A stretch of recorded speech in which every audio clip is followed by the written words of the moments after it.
वो अलग इशू है, ये अलग इशू है। उसमें पथराव हुआ था तो ममता दीदी के साथ ही खेला हो गए।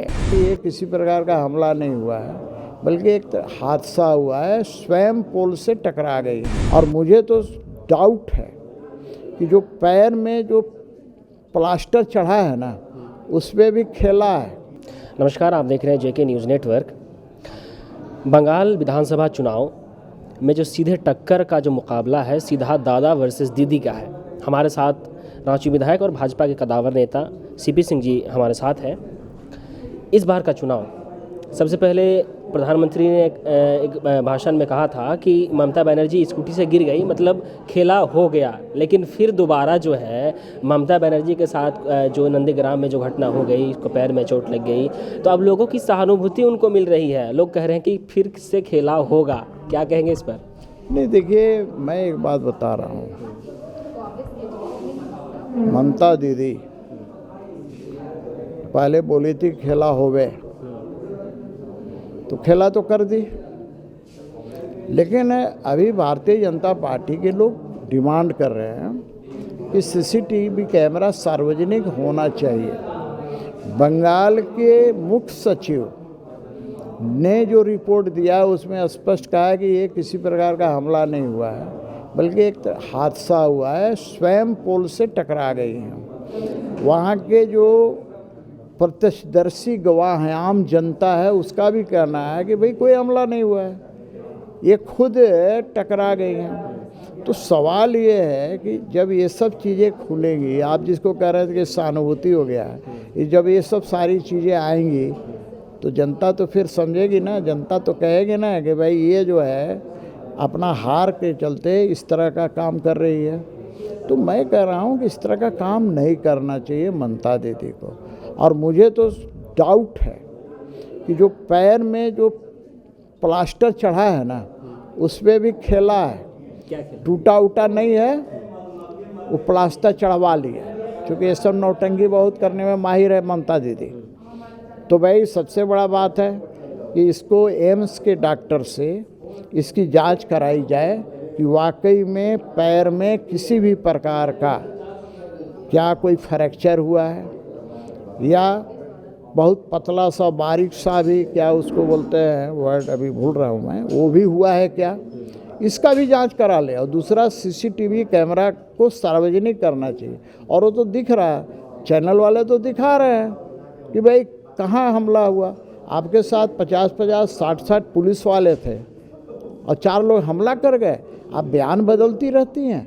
तो आम जनता देखिए जान रही है, आम जनता भी देख रही है कि खेला कर रही है, नौटंकी कर रही है। इस तरह की घटना जो है बंगाल में पहली बार नहीं है। जब भाजपा के जो है राष्ट्रीय अध्यक्ष जो जेपी नड्डा पहुंचे थे कोलकाता, उस वक्त भी उन पर पथराव किया गया था। अलग इशू है, ये अलग इशू है। उसमें पथराव हुआ था, वहाँ पर भाजपा के सैकड़ों लोग पर हमला हुआ, उनका जान ले लिया गया।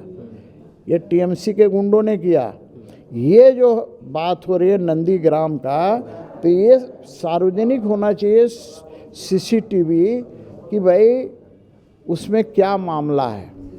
ये जो बार बार बोल रहे हैं हमला हुआ है, तो हमला कहाँ है? दिख तो रहा है कि हमला कहीं नहीं हुआ है। आप लोगों से अभिवादन कर रही है, अभिवादन स्वीकार कर रही हैं, अभिवादन कर रही हैं, तो हमलावर कहाँ है, कौन है? और मुख्य सचिव उसी राज्य का मुख्य सचिव है ना, कोई भाजपा का मुख्य सचिव ने रिपोर्ट थोड़े दिया है।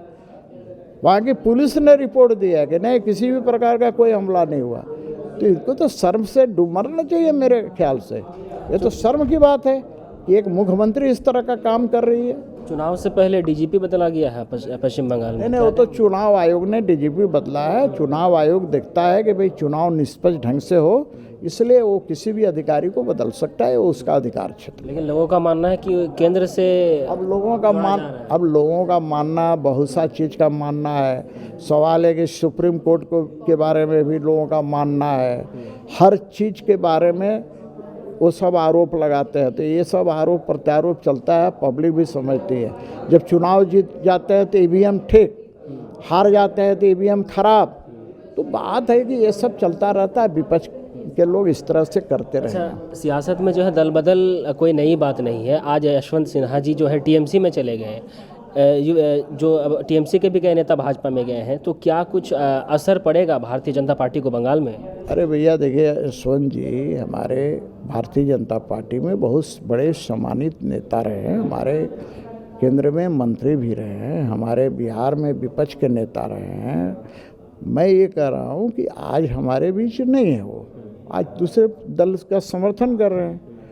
तो मैं तो यही कहूँगा, हमारी तो शुभेच्छाएँ हमेशा उनके साथ रहेगी, जहाँ भी रहे अच्छा से रहें। लेकिन इतना ज़रूर जानते हैं कि भारतीय जनता पार्टी से दूसरे दल में जो जाता है उसकी पूछ भी नहीं होती और फिर वो गुमनामी के दंश से चलता है। लेकिन एक तो कहावत है कि जो भाजपा में गए वो साफ सुथरा हो गया, जो भाजपा से गए उसके पीछे लग जाता है। नहीं, ऐसा बात नहीं है। जो भाजपा से बाहर जाते हैं तो गलत हो गए, मैं ऐसा भी मैं तो नहीं कह रहा हूँ ना। तो मैं कह रहा हूँ, मैं तो शुभेच्छा दे रहा हूँ, लेकिन इतना ज़रूर कह रहा हूँ कि भाजपा से जो बाहर जाते हैं वो फिर गुमनामी में चले जाते हैं। मैं इतना जरूर। आखिरी सवाल, बंगाल में इलेक्शन है, खेला होबे, खेला किसके साथ होगा, कैसे होगा बताइए। अब ये तो देखिए, खेला तो ममता दीदी के साथ ही होगा। देखिए, जो दूसरे के लिए गड्ढा खोदता है ना, वो गड्ढा का शिकार खुद होता है। ममता दीदी ने 10 साल से गड्ढा खोदने का काम बंगाल में किया है, तो ममता दीदी के साथ ही खेला होबे। चलिए, हमारे साथ थे सीपी सिंह, रांची विधायक। राजनीति में खासा अनुभव है और इन्होंने बंगाल की सियासत को लेकर अपना जो है अनुभव जाहिर किया और कहा कि इस प्रकार से बंगाल में दादा वर्सेस दीदी का खेल होगा, परिणाम आएगा, लेकिन आप निश्चिंत रहें, भाजपा की सरकार भी बनेगी। इस तरह की इन्होंने बात कही है। आप देखते रहिए जेके न्यूज़ नेटवर्क।